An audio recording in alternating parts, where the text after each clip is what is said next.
안녕하세요. 한면족의 사장의 원영. 오늘은 당군시나 환웅의 첨부가 최순의 궁을영부다. 고조선과 남조선의 관계 이런 문제에 대해서 한번 살펴보도록 하겠습니다. 일단은 우리가 동학에 대해서 새롭게 인식하게 되는 계기가 됐다. 그것은 도올 김영호 선생이 자신의 50년 학문적 성과를 동경대전 초판을 찾아서 그걸 해석해내는 두 권의 책을 내므로써 어떤 주의를 환기시키는 그런 큰 역할을 하고 있다고 하는 것이에요. 우리 자신의 정체성이 뭐냐? 한민족은 도대체 누구냐? 뭐 이런 거예요. 우리는 도대체 어떤 존재들이냐? 이런 의문을 던진 거죠. 그 던지는 걸 동학을 통해서 던진 거예요. 도대체 한민족이라는 놈들이 뭐 하는 놈들이냐? 우리는 도대체 뭐냐? 우리가 세계의 중심이 된다고 떠드는 놈들이 많은데, 저를 비롯해서 어떻게 그게 세계의 중심이 되고 이 세계를 좀 더 나은 세계로 발전시키는 주도자가 된다고 하는 것이냐? 뭐 이런 거예요. 우리 자신의 그런 내재적인 힘이 있느냐? 뭐 그런 부분들이죠. 여러분들도 아시다시피 기존의 그 동학 농민 혁명 운동을 이렇게 바라볼 때 주로 그 연구하는 사람들이 1894년에 일어난 그 동학 농민 혁명 사건을 주시해 보잖아요. 1894년에 일어났던 이때 이제 이런 여러 가지들이 이제 복합적으로 얽히면서 청일 전쟁도 일어나고 동북아 패권에 큰 변화가 있으면서 이게 맞물리면서 진행이 됐는데, 이렇게 할 때에 이 1894년에 일어난 동학 농민 혁명을 조명을 할 때 주로 이것을 바라보는 관점이 주로 현대적 관점에서 우리의 현재적 삶 속에서 이 사건을 바라봤잖아요. 바라볼 때 그 틀로 사용했던 이데올로기 틀이 뭐냐면은 여러분들도 아시다시피 NLPDR이라고 있습니다. NLPDR. 뭐 때는 뭐야? 586세대라고 그러죠. 요즘에 586세대. 그러니까 뭐야, 지금 50대가 됐죠. 그 다음에 80년대 학번이잖아요.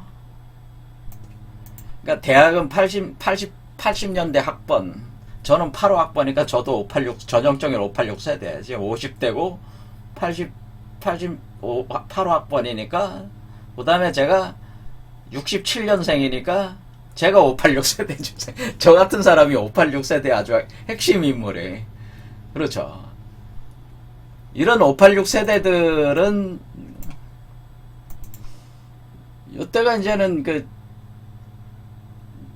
그 이데올로기, 그러니까 세계를 이렇게 해석하는 우리 자신의 이데올로기가 586 세대들이 학생운동권이라고, 그 당시에 이제 학생운동권.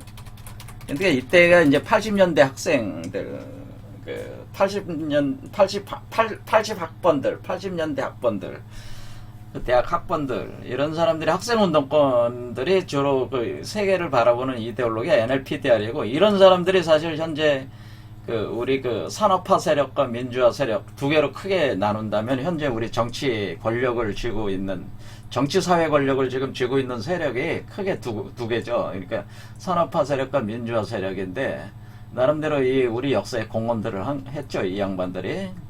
저는 비주류입니다. 사실 양쪽 다로부터 좀 비주류인데, 어쨌든 이 주류라고 하는 민주화 세력의 주류가 586 세대에서 학생운동권이고, 학생운동권 출신들이 가지고 있었던 세계관, 세계에 대한 해석 이론이 NLPDR이라고 하는 민족해방 민족민주주의 이론인데, 이것은 가장 기초적으로는 가장 기초적으로는 막스라고도 많이 하는 막스의 뭐예요? 유물변증법.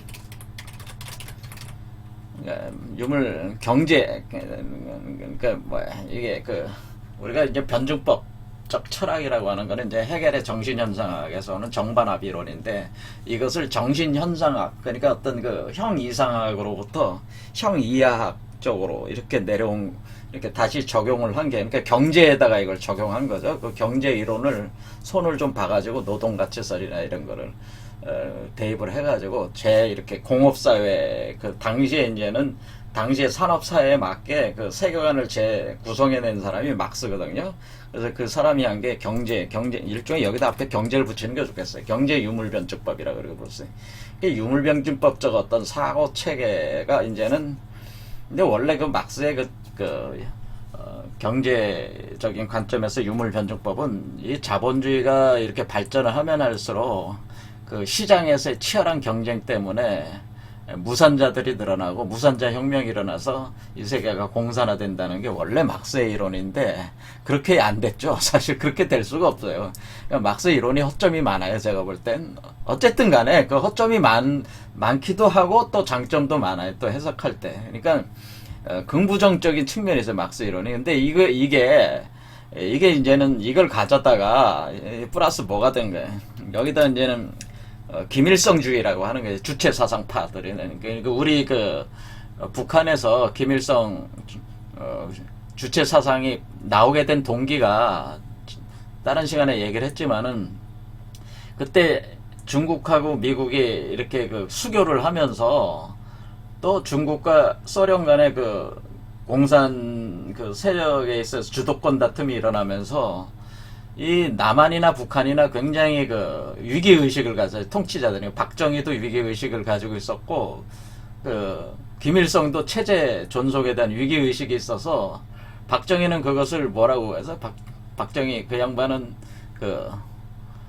유신체제를 만들게, 유신체제를. 그래서, 이대로 가다가는 나라가 망할 수도 있겠다 이런 생각을 갖고 자기 정권이 망할 수도 있겠다 이런 자기가 이끄는 그것 때문에 유신 체제를 만들게 된 거고 북한은 그걸 어떻게 반응했냐면 주체 사상이라는 걸 만들어 가지고 이제는 중국 소련과는 독자적인 내가 살아남는 어떤 그런 체계를 만들어야 되겠다. 그래서 그게 이게 주체 사상이라고 하는 거예요. 그래서 우리가 그 주체 사상적인 김일성주의적인 어떤 그런 세계관이 여기 흘러 들어오면서 민족해방론 쪽으로 흘러 들어왔죠. 그래서 민족해방, 민중민주주의는 원래 막스주의인데 여기에다 김일성주의를 좀 합해가지고 민족해방, 민중민주주의다. 그래서 NLPD.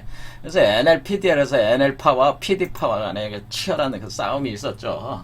양파. 왜냐하면 주사파 받아들인 측과 그냥 주사파는 거부하고 막시즘적인 세계관만 가지고 이렇게 아직까지도 어때요? 민주화 세력 안에는 이런 이데올로기 사고 체계가 굉장히 깊게 깔려 있다고 볼 수도 있습니다. 그리고 현재 우리 정치 권력에서 민주화 세력에서 586 세대 중에 사실 이런 영향을 많이 좀 받았죠. 당시에 그 사람들이. 그렇게 봤을 때 바로 요런 관점에서 우리가 동학농민혁명운동도 어떻게 이해를 한 거냐면은 결국 이 막스의 경제 유물 변증법적 사고, 민족해방, 민중민주적인 측면에서 동학농민혁명을 이해해 왔다라고 하는 거예요. 그러니까 이거는 어떻게 되냐면 결국 서구적인 어떤 그런 자본주의론, 자본주의적 세계관이나 이데올로기, 또 다음에 이것을 또 이렇게 공산주의적인 어떤 이런 어떤 사회주의적인 어떤 이런 나름대로 관점, 그런 이데올로기, 그런 거를 가져다가 우리 자신을 이렇게 투영해서 본 거죠. 그러면서 이 동학농민혁명도 그렇게 이해를 해왔다고 하는 거죠. 그런데 그것은 우리 자신의 우리 자신의 정통적 이해가 아니라고 하는 거예요. 제가 드리는 말씀. 이거는 아니라고 하는 거예요. 이거는 물론 그것이 민주화를 이렇게 우리가 산업화 세력이라고 하는 그거와 민주화 세력. 자, 여기서 이런 문제를 너무 얘기하면은 이제는 복잡해지니까 넘어가겠습니다. 어쨌든 간에 요렇게 동학농민혁명에 대한 이해 방식 자체가 우리 자신의 원초적인 우리 자신의 한민족 사상에서 우리가 바라봐야 될 그런 제가 생각하는 그거와는 완전히 좀 다른 어떤 이것도 일종의 사대주의라고 보는 거죠. 제가 볼 때는 이런 막스 경제 유물변증법적 이데올로기 이런 주사파적인 또 사고방식들이라고 하는 것도 역시 이것도 사대주의적이다라고 하는 우리의 정신구조가 아니다라고 하는 거예요. 제가 드린 말씀은 그런 관점으로 동학농민혁명을 바라봤다고 하는 거예요. 그러니까 맨날 앉아서 하는 게 동학농민혁명을 그런 관점에서 자꾸 바라보니까 원래 그 동학을 만든 최순이 원래 이 양반이 동학을 만들게 된 동기와 그것이 어떻게 동학농민혁명이 일어나게 된 그런 과정 자체에 대한 진짜 이해가 없었다고 하는 거예요. 그러니까 지금까지 동학에 대해서 다 겉핥기식의, 그러니까 동학농민혁명 운동을 했다는 어떤 그런 역사적 사건들, 민주화 운동 세력에서 보는 어떤 그런 어떤 사건들로 그런 식으로 자꾸 보니까 세계관을 진짜는 사라져버렸다. 진짜 몰랐다는 거지. 아무것도 사실. 제가 볼 때는 동학에 대해서 제일 진짜 아는 사람은 거의 없다라고 하는 게 사실. 그런 문제의식을 아마 그 도올 선생도 좀 이제 깨달았을 거예요. 그래서 이런 거는 아닌 것 같다. 이게 이런 식으로는 아니다. 그러니까 우리가 현재 우리가 지금 당면하고 있는 문제가 뭐냐면은 산업화 세력과 민주화 세력 간에 지금 쟁투가 이제 끝났다고 봐야 돼요. 이미 산업화 세력이나 민주화 세력은 그들의 공과가 어떻든 간에 이미 자신들이 했던 역사적 역할은 이제 다 끝났다고 저는 생각하는 입장에, 이제 다 끝났다. 그 양반들, 우리가 이제는 우리나라를 이끌었던 어쨌거나 그들이 옳든 그르든 간에 우리가 산업화 세력과 민주화 세력 간의 대결로 지금 계속 진행이 되어 왔다. 우리 그 정치 사회적 권력 투쟁 관계가. 그런데 이런 것들이 이제 발전적 해체를 이제는 해야 된다라고 하는 게, 그러니까 본래의 우리가 이 세계를 보는 눈을 다시 수정을 해야 된다고 하는 거죠. 근데 이런 것을 그러니까 산업화 세력도 신자유주의적인 자본주의적인 관점이고, 민주화 세력은 뭐예요? 그 반동으로 나오는 공산주의 사회주의적 관점, 거기다가 민족해방론의 주사파적인 어떤 그런 관점, 이런 것들이 섞여가지고 이렇게 대립적 구도를 형성했는데, 이건 역시 산업화 세력이나 민주화 세력 둘 다 이 세계를 해석하고 이 세계를 이끌어온 그 관점들은 다 사대주의적이라고 하는 거예요. 제가 볼 때 다 사대주의다. 그것도 사대주의가 나쁜 거는 아니에요. 우리가 약하니까 가져왔다 그걸 활용을 한 건데, 우리가 활용을 그냥 한 것이지 거기에 매몰돼서는 이제 거기서 벗어나야 된다고 하는. 그래서 이 발전적 해체라고 하는 것은 이제 이런 관점을 벗어나서 우리 자신의 눈으로 우리 자신을 다시 바라보고 우리 자신의 눈으로 이 세계를 다시 바라보자는 거예요. 우리 자신이 새로운 이데올로기로 제시를 해야 된다고 하는 거예요. 이 세상을 리드해 나간다는 거는 새로운 관점, 새로운 이데올로기를 다시 구성해서 이 인류에게 제시를 해야 되는데, 그것이 우리 내부에 그런 이데올로기에 그게 있다는 거예요. 그거를 생명력 있는 이데올로기를 끌어올려서 구성을 해서 이 세계를 제시를 해야 되는 게 사실 우리가 한민족 사상에 해야 될 일이 그런 일들이에요. 그래서 우리가 먼저 우리 내부에서 산업화 민주화 세력의 이 공과는 이미 끝났다고 저는 봅니다. 이미 끝났고 다음 대선은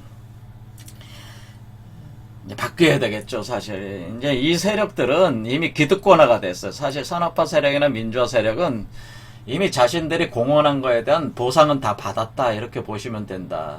그래서 이제 공과는 다 끝났고, 그거는 이제는 다 끝났다. 그러니까 우리는 이제 좀 새롭게 이제는 나가야 될 필요가 있다. 그런 역사적 환경에서 이것이 지금 진행이 되고 있다고 하는 거죠. 지금 동학이라는 문제가 다시 제기되는 거는 우리 자신이 진짜 정체성이 뭐냐에 대해서 다시 고민하게 되는 거는 사실 이거는 맞는 얘기예요. 지금 와서. 이제 우리는 새롭게 가야 되는데, 그게 어디서 찾아야 될 것이냐, 그거를. 동학에서 찾을 수밖에 없다. 그건 그게 이제 도울 선생의 생각이에요. 그건 제가 옛날부터 저도 얘기한 거예요. 맨날 산업화 세력, 민주화 세력, 제가 볼 때 다 개똥 같은 얘기인데, 이런 것들이. 이런 거 가지고 어쨌든 간에 이렇게 해와서 나름대로 나라를 이렇게 이 정도로 이끌어온 거는 그래도 산업화 세력, 민주화 세력이 있으니까 이 정도로 나라를 크게 성장을 시킨 거니까 우리가 꼭 부정적으로 생각할 만은 아니죠. 산업화 세력과 민주화 세력이 나름대로 공들이 많았다. 치열하게 싸웠지만 공들이 많았으니까 일단 공은 인정해주고, 공에 따른 과는 항상 있는 거니까 뭐 어쩔 수 없는 거 아니냐. 그러니까 과도 긍정적으로 변화를 시켜서 우리가 흡수를 하면서 대신에 앞으로 그 새롭게 우리나라를 그 대한민국을 이끌어 나가는 그런 어떤 그런 세계관이라고 하는 것은 좀 더 원초적으로 재점검, 다시 우리 자신을 돌아보는 그런 것이 필요하다고 하는 거죠. 그게 이제는 동학이 그런 것이 역할을 해준다. 그런 말씀이죠. 자, 그래서 우선, 이, 동학이라고 하는 것은, 사실은 최수훈 선생이 어떤 하나님이라고 하는 존재, 상제라는 존재를 만나면서 궁을 영부를 받으면서부터 이게 이제는 시작을 한 건데, 궁을 영부가 뭐냐에 대해서, 제가, 사실 저도 책을 이미 냈잖아요. 작년에, 5월 달에 이미 내가지고, 빈몸 활성화를 통한 치료와 재생, 궁을 영부와 의통의 비밀. 여기 영상 아래 보면은 주문을 할 수 있습니다. 여기 뭐 이 화면을 참조를 하셔서 주문하셔도 되는데 제가 이미 이런 연구는 다 해놨어요. 궁을 영부에 대한 이론들의 그 치유행위. 왜 그러냐면 지금 우리가 지금 문제가 뭐냐면은 우리의 우주론적 그런 개념으로 보면은 지금 현재가 정신 공동화 현상, 정신 소멸, 의식 소멸 현상들이 이게 보통 이제 알츠하이머나 뭐 치매 같은 걸로 이제 많이 나오는데 이런 질병들뿐만 아니라 이런 정신적 질병들이죠. 아주 치명적인 정신적 질병들과 함께 지금 신종 코로나 같은 변종들이 많이 나온다는 거예요. 그러니까 도저히 치유 불가능한 괴질과 역병들이 창궐하게 돼 있다는 게 제가 드리는 말씀이고 그게 좀비화 현상이 발생한다고 제가 과거부터 계속 주장을 해왔습니다. 이 좀비화 현상이 일어나게 된다. 그러니까 단순히 그러니까 좀비화라는 건 뭐예요? 정신적으로 완전히 정신이 소멸되는 게 좀비화잖아요. 정신이 소멸된 존재들이 좀비야. 그래 바이러스에 감염된 존재들. 바이러스에 감염됐는데 그냥 바이러스가 아니고 정신도 소멸되는 바이러스란 말이에요. 그리고 오로지 남아있는 건 뭐예요? 뜯어먹는 것밖에 안 남는다. 사람들을 갖다 물고 피를 뜯어먹는 그런 현상들, 그런 좀비화 현상, 그런 역병과 괴질들이 창궐을 하게 돼 있다. 우리가 영화에서 많이 지금 나오는 게 지금 뭡니까? 우리가 보면 창궐이라는 영화도 그렇고, 뭐 부산행, 뭐 반도 이런 영화, 우리 한국에서도 좀비 영화들이 많이 나왔잖아요. 이게 뭐예요? 좀비화 현상이 일어난다고 하는 거예요. 지금 점점 갈수록. 근데 이런 것들, 이런 질병치, 그러니까 우리가 지금 가장 구체적인 이데올로기 뭐고 이런 거보다 사실은 우리가 이런 질병들이 닥치는 질병들을 어떻게 대응을 할 것이냐. 이것이 사실 엄청난 과제로 이제는 등장을 하게 되는데, 우리 선조들은 이런 현상들을 예고를 했다는 거예요. 이미 구한말 시대에. 그래서 그것을 해결할 수 있는 해결법으로 궁울영부를 얘기를 한 것이다라고 하는 게 궁울영부. 그러니까 우리가 좀비화 현상이라든가 이런 어떤 각종 괴질 역병 치유하는 약으로서 궁울영부가 제안이 된 것이고, 그렇게 이렇게 치유를 이게 네가 무슨 이데올로기를 갖든 네가 무슨 종교를 갖든 그거는 상관이 없어. 사람들이 당장 좀비가 되고 죽어나가고 나자빠지고 있는데 뭐해. 우선 사람을 치유해야 될 거 아니에요. 병을 고쳐야 될 거 아니에요. 그렇지 않아요? 이 아주 적나라한 현상으로 지금 우리가 가고 있는 거 아니에요? 아주 적나라한 인간의 조건 아니야 지금. 인간의 상황 아니에요. 당장 내가 신종 코로나 변이종에 걸려가지고 병원에 누워가지고 중환자실에 누워서 그냥 호흡을 헐떡헐떡거리며 죽어가게 생겼는데, 내가 기독교 하나님 찾고 부처 찾고 이게 신선 찾고 이렇게 하겠어요? 성인 찾고 당장 살아나야지. 그러면 궁울영부밖에는 살 길이 없다. 백약이 무효입니다. 궁울영부밖에는 살 길이 없네요. 그러면 어때? 궁울영부 좀 어떻게 좀 구해주십시오. 궁울영부. 이렇게 나온다는 거죠. 이게 세상에 지금 이렇게 돌아가게끔 돼 있다고 하는 거예요. 그럼 궁울영부 가지고 다 질병을 치유할 수 있단 말이에요? 그럼요. 궁울영부 가지고 할 수 있어요. 제가 아직 증명은 못했지만은, 우리 선조들께서 궁울영부 가지고 다 치유할 수 있다는 거를 다 이미 가르쳐 놨어요. 그리고 그걸 어떻게 해서 궁울영부가 궁울영부가 뭐라는 거에 대해서도 이미 다 설명을 해놨어요. 그래서 그것만 이제는, 그러니까 지금 백신 연구하는 사람들이 뭐야? 아이, 돈 좀, 그 백신 연구하는데, 이번에 치료약, 그 백신 개발하는데 5천억 투입했다고 하더라고요. 아, 저한테 한 10억만 줘요. 내가 궁울연구 만들어줄 테니까. 뭐, 이런 식으로 궁울연구 가지고. 그걸 여러분, 저 미친놈 아니야, 저거. 무슨 궁울연구라니. 뚱구름 잡는 양 사기치는 거 아니냐고.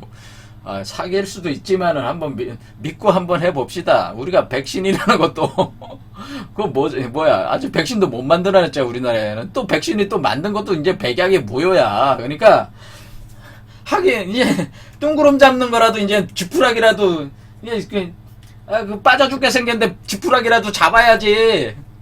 뭐 할 수 있는 게 뭐가 있어. 그러니까 지푸라기라도 잡는 심정으로 궁울연부를 잡아라 그런 얘기. 그래서 제가 궁울연부 이 책을 비모활성을 통한 치료와 재생이란 책을 제가 쓴 거는 여기 치료, 재생, 치료하고 재생하는 거. 그러니까 장기도 뭐야? 아니 백신 걸려가지고 아니 백신이 아니라 바이러스 걸려가지고 코로나 바이러스 이 치료받은 사람도 뭐야? 장기들이 많이 파괴가 됐다고 그랬잖아요. 그게 장기 수리가 된다는 거야. 재생한다는 얘기는. 허파가 많이 손상되잖아. 손상된 거를 수리해야 될 거 아니야. 안 그래요? 평생 그 병을 짊어지고 살 수는 없잖아요. 근데 그런 것들이 궁울연부로 된다고 하는 거 아니에요? 제가 이 얘기를 하면서도 참 사람들 설득하기가 너무 어렵다. 이게 뚱구름 잡는 얘기 아니니. 그러면은 뚱구름 잡지 않으려면 뭐예요? 제가 직접 제 몸에다가 뭐 백신, 이게 신종 코로나 넣고 고쳐지는 걸 보여주는 수밖에 없어요, 저도.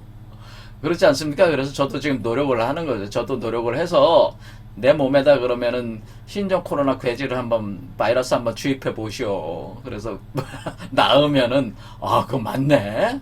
그러면 하나만 되는 건 아니니까 한 궁울연부가 돌아가는 사람 한 10사람만 데려다가 100사람, 1000사람, 10,000사람 데려다가 임상실험을 하셔야 될 거 아니에요? 임상실험 결과 백발백중 이렇게 낫는다. 이러면은 궁울연부가 그게 확실히 약이 되는구나. 이렇게 믿음이 있는 거 아니겠어요? 그렇게 하듯이 최재우 선생도 그렇게 실험을 했다는 거 아니에요? 이 궁울연부 가지고 야 먹어봐라. 이렇게 해서 먹어봐라. 이거 궁울연부를 내가 그려서 줄 테니까 먹어봐라. 불에 태워가지고 물에다 넣어가지고 먹어봐라. 어떤 놈은 낫고 어떤 놈은 안 낫고 이렇게 실험을 했다는 얘기예요. 저도 이런 실험을 하면 좋다 그 얘기예요. 그러니까 이런 거를 지금 그런 거를 해봐라 그런 얘기예요.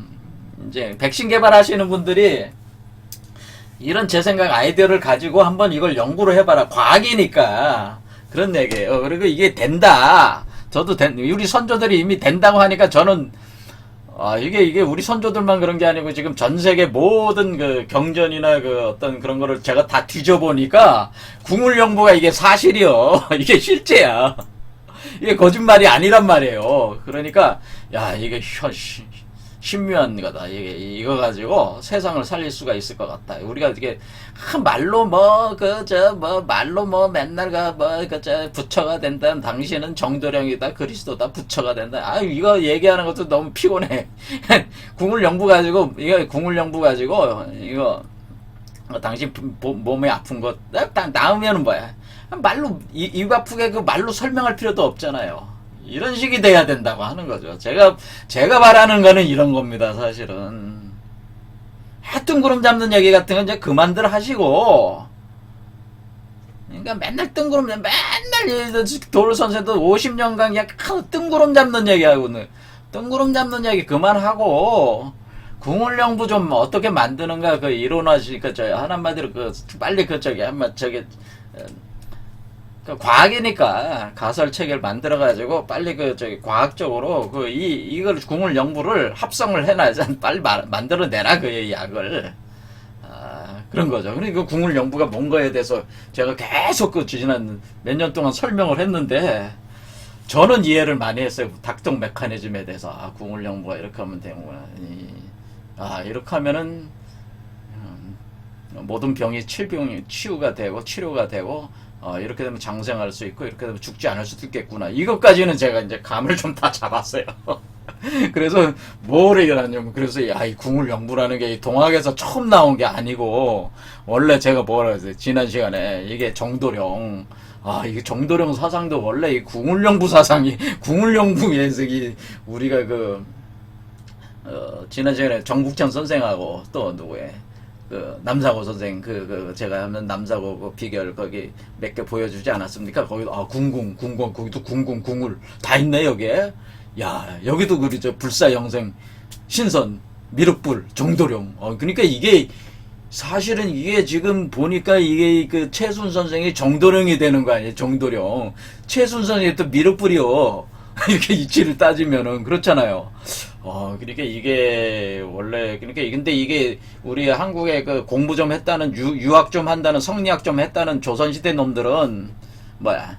이게 선비들은 잘 몰라. 유학자 놈들도 맨날 공자할 맹자할이나 하고 앉아있지. 세상이 민중들 구제하는 데는 관심이 없어. 이놈들은 지 배만 채우고 하는 것만 좋아해가지고. 그러니까 다 뜬구름 잡는 얘기들이라 이게. 그러니까 어디서 나왔다네. 이게 민중사상으로 계속 내려왔다. 민중사상. 자, 그래서 그럼 이것이 궁울영부가 그러면은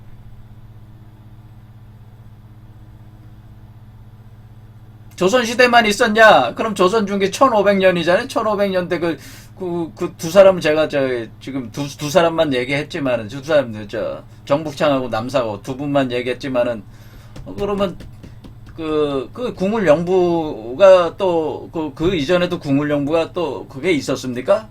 있었지. 그러니까 우리가 제가 그래서 한민족 사상에 정통성이 있는 걸 그랬잖아요. 뭐, 어떻게 있는데요?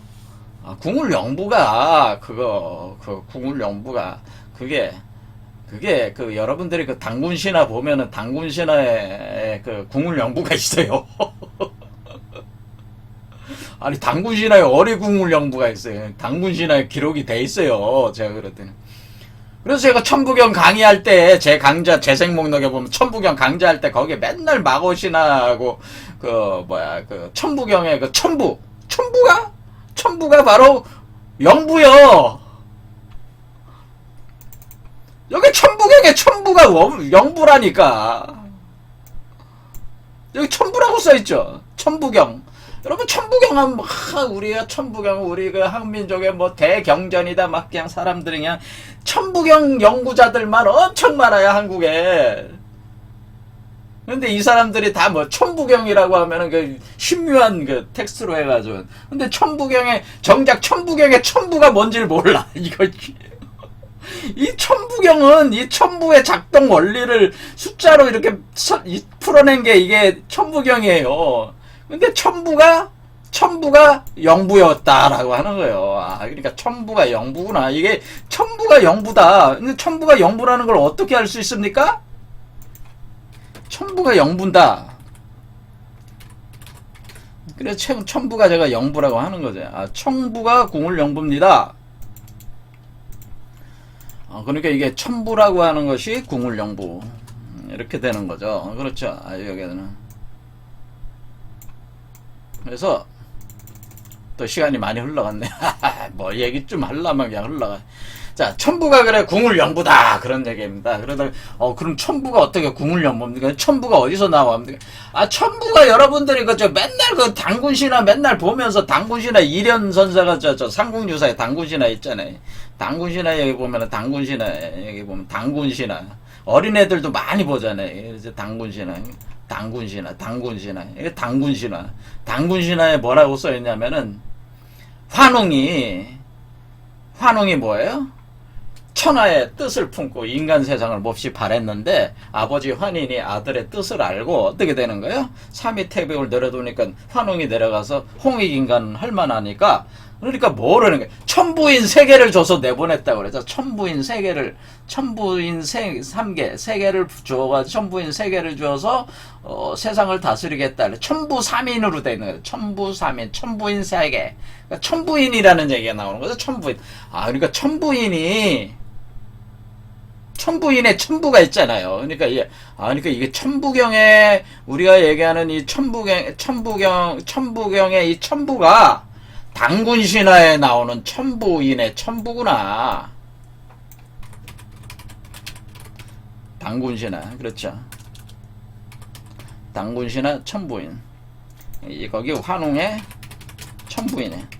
아, 그러니까 이 당군신하의 천부인의 이 천부, 여기 인자는 나중에 왜 인인가 설명. 당군신하의 천부가 천부경의 천부고, 당군신하의 천부가 이 천부인데, 이 천부가 이 세상에서 작동할 때는 영부로 작동한다, 이런 얘기예요.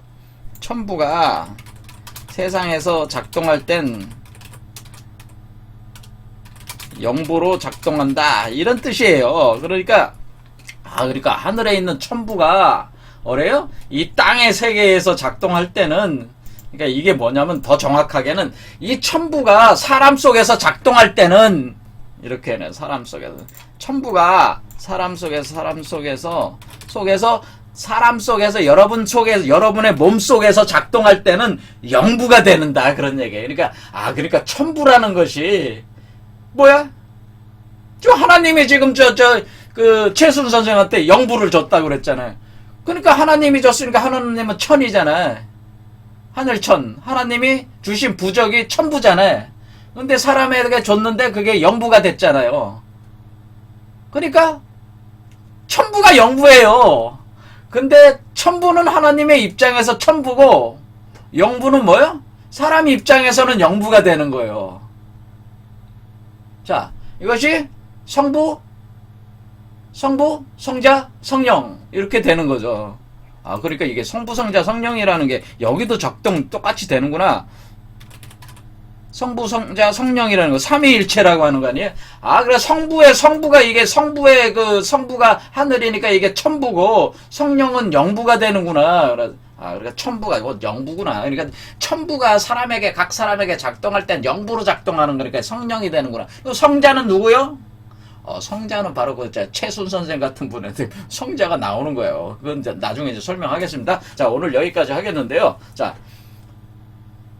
그래서 어떻게 된 겁니까? 우리가 환웅이 천부를 가지고 내려와서 이 세계에 작동을 시켰습니다. 사람들에게 작동시켜서 영부로 작동을 시켜가지고, 그 영부로 작동된 사람들 속에서 그 사람들이 나왔죠. 많은 사람들이 나와서 당군이 환웅의 저기로 나오지 않았습니까? 첫 자식으로 나와가지고 조선이라는 나라를 세웠잖아요. 고조선, 그게 고조선이잖아요. 그래서 도울 선생이 고조선 얘기하잖아요. 고조선 맞아요. 그 고조선이 이렇게 만들어진 거예요. 그러니까 최순 선생이 그렇게 해서 만드는 나라는 사실은 고조선이 되는 거지. 근데 사실 고조선이라기보다는 사실 남조선, 남한, 이 말이 더 정확한 말입니다. 왜 그렇게 되는가? 그 이유는 차차 강좌 진행하겠습니다. 어쨌든 오늘은 천부가 영부가 되는구나, 요 정도까지만 알아도 엄청나게 한 겁니다. 자, 오늘 여기까지 하겠습니다. 감사합니다.